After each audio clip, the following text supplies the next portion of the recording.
Good afternoon, ladies and gentlemen. Thank you very much to the organizers for the invitation to be here today. I expect to continue breaking some hearts, hopefully in a more diplomatic tone if I can. I would like to make some preliminary remarks and then go on to comment the 10 proposals that we have on the table here. The first remark is that I think the document presents a well-intended set of proposals for improving the lives of the people living in the regions affected by the conflict, and I think the humanitarian concerns are commendable, and our discussion should indeed help the EU and the international mediators as well as the parties to the conflict to be reminded that the ultimate goal of any political action must be to improve the lives of people. And therefore, moving on, when reading the proposals, we need to be aware that they build, or they need to build, on a wider understanding of the EU's and other international initiatives developed throughout the duration of the conflict, and on the valuable lessons that we have learned from these years of engagement. Even if limited, there has been a number of attempts, and so we need to learn also from these initiatives and reflect that on our proposals today. In my view, one of the lessons learned, I would say, regards the crystallization of the peace talks in a bilateral format between Armenia and Azerbaijan. And I think some of the proposals that we have here today aim to gradually improve the voice of people inside Nagorno-Karabakh. I would say that what is still missing is the voice of the Azerbaijanis from Nagorno-Karabakh, which are always the most excluded community in any of these issues in the whole process, and therefore this is another community we have to have in mind.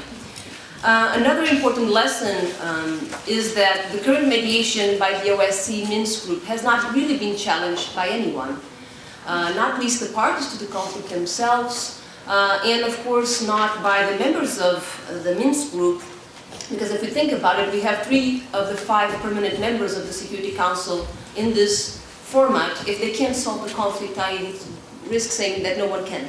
So this is actually a valuable format that needs to be cherished and mobilized. And this, I think, is another lesson from these 30 years, more or less. And enlarging this format to somehow include the EU has been on the table for a number of years, but the operationalization of this move has not been defined. Azerbaijan has even occasionally called for a more vigorous role for the EU and the EU Special Representative, namely on human rights and humanitarian issues. And this is perhaps an area where some preliminary dialogue could be established, because there hasn't been any significant steps taken despite this opening by the authorities in Azerbaijan. So we might want to explore a little bit that.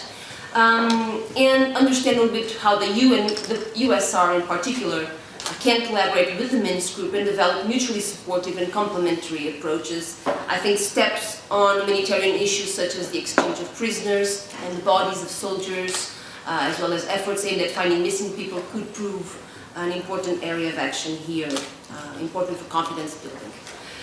Linked to this previous issue is, in my view, the need for the EU to increase its internal coordination efforts, so that the activities developed by EU institutions, the EU Special Representative and EU member states, including the ones, of course, that are part of the Minsk group, can be better streamlined. There's no point in having each of these set of actors doing its own policy, having MEPs visiting the region and others, and then not coordinating, not have a common policy on the issue. So the EU needs to do its homework as well. And one potential area where such coordination could bear fruit is peacekeeping. Preliminary assessments in coordination with the Minsk group could be furthered in order to have a plan as to what contribution the EU's common security and defense policy could have in this field. Of course, from planning to implementation, there will be a long way, but having a plan and a way of thinking how the EU could contribute on this is important, and I think this could be a valuable contribution to avoid future escalation of conflict and more deaths. A final preliminary remark I would like to make regards the reasons why the positions of Armenia and Azerbaijan have become so immovable over the last 30 years. And this is a fundamental step to understand that movement has to occur on both sides of the conflict in order for many of these seemingly harmless and common sense proposals to advance and for people's lives to improve. Azerbaijan has blocked and will most likely continue to block many of these initiatives as part of its conflict management strategy, which aims to put pressure on Armenia to change its policies on the conflict and engage in meaningful discussions on territorial concessions. So it's not because Azerbaijan is extremely bad or a terrible country, it's because they have a strategy. And if we look at it, it has worked in the sense that Armenia hasn't been able to achieve major results regarding the conflict. So it's frozen. No one moves and it's frozen. In that sense, the peace talks. So asking the international community, including the EU, to shift this balance is not realistic and will not work. What is needed is a holistic view of the incentives both parties have for making small concessions and how such steps may be presented to both societies in order for all people from Karabakh to have any real chance at improving their lives and building peace in the region. So having said that, I would like to briefly comment on the 10 proposals that we have. Regarding EU staff to visit the region, international access to Karabakh territory has been and remains a highly politicized issue, and the EU strategy has been to avoid this issue, not out of disinterest, but I would argue out of concern that pushing this topic onto the agenda on EU-Azerbaijan relations might undermine the development of some basis of trust that the EU has managed to build. As Azerbaijan's position on this issue has not changed, and it is unlikely that the EU will force this issue onto the bilateral agenda, knowing that there is little it can do, I'm not sure how this can advance. Considering this, I would argue that there are two ways to go about this. One of them is to naturally continue to raise the issue of international access to Karabakh with Azerbaijan in articulation with the Minsk Group. We need to continue to put this onto the agenda, even if we know that it may not lead anywhere. It needs to be on the agenda. And one window of opportunity to have the EU Special Representative visiting the region could be to integrate him and his team on a future Minsk Group assessment mission to Karabakh, which has been again on the table and similar to the one organized in 2010. At the time, there were other UN agencies, for instance, and international civil society organizations who joined the Minsk Group in this assessment mission. Having the USR doesn't seem that much of a stretch out, so this could be something interesting to have in mind if this ever goes ahead. The second way, of course, is to focus more on the opportunities for funding civil society initiatives, which provide opportunities for people from Karabakh to engage in meaningful dialogue about the needs of their communities with international partners and donors. And this might mean taking them out of Karabakh, bringing them to Yerevan, which actually is remarkably difficult, surprisingly. And this could be an interesting way to complement and somehow develop this international interaction. Shuttle diplomacy. I would argue that technical dialogue is much more effective when managed and supported by non-governmental actors, actually, in track 2 formats.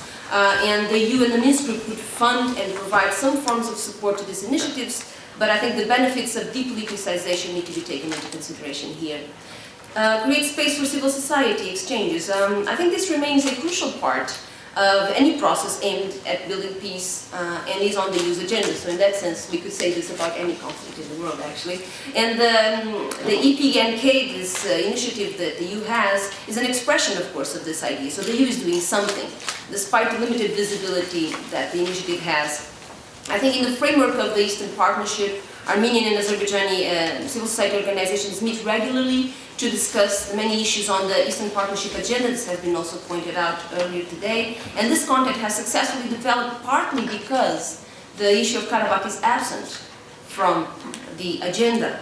And this situation illustrates well the range of possibilities for dialogue at this point and can easily be understood considering the deepening of the authoritarian and militaristic trends in both societies, limiting the scope of action for more political civil society organizations. So I would say that a great deal of imagination is needed in order to devise ways for dialogue to be sustained in a frank and open manner in this very difficult context. Projects that address the negative consequences of war, of course. I think what we need to clarify a bit in the language used in this point is who exactly are the communities that you are referring to when you mention on both sides of the line of contact, that because there's no reference to the populations living along the international Armenian-Azerbaijani border, and there is also a lot of work that can be done. EU support for a report on hate speech. I'm frankly convinced that addressing the ongoing hate speech is, of course, an important aspect in order to keep the possibilities of peace open and limit potential harmful actions by both sides. I think the Council of Europe may be still savable, and I would say that that's the right place to do it, not the EU. Support the mining, absolutely. I find that finding a way to have Azerbaijan accepting this so that we can have a broad range of the mining processes is absolutely crucial, and including the Minsk group in this discussion could be a way to enlarge the mining process, so that there's, I think, hope for interesting action here. Human rights monitoring, Council of Europe, yes, of course, let's see how they can do it. And then the final two aspects, the humanitarian flight, three aspects, humanitarian flights, endangered cultural heritage, and I'm missing out on the last one, which is the environmental aspect. So these three final proposals, the question for me was, what is the quid pro quo for Azerbaijan to accept this, and will most likely not be accepted, despite being perfectly harmful proposals. But I think from my earlier explanation, you understand now why Azerbaijan will not accept them, because this is part of a post-conflict management strategy. If these are important aspects for Armenia, who is entrusted also, in a sense, with the power to represent the people of Karabakh in the negotiations, then some reflection needs to be made regarding the measures it is willing to take in order to achieve these results. Thank you so much.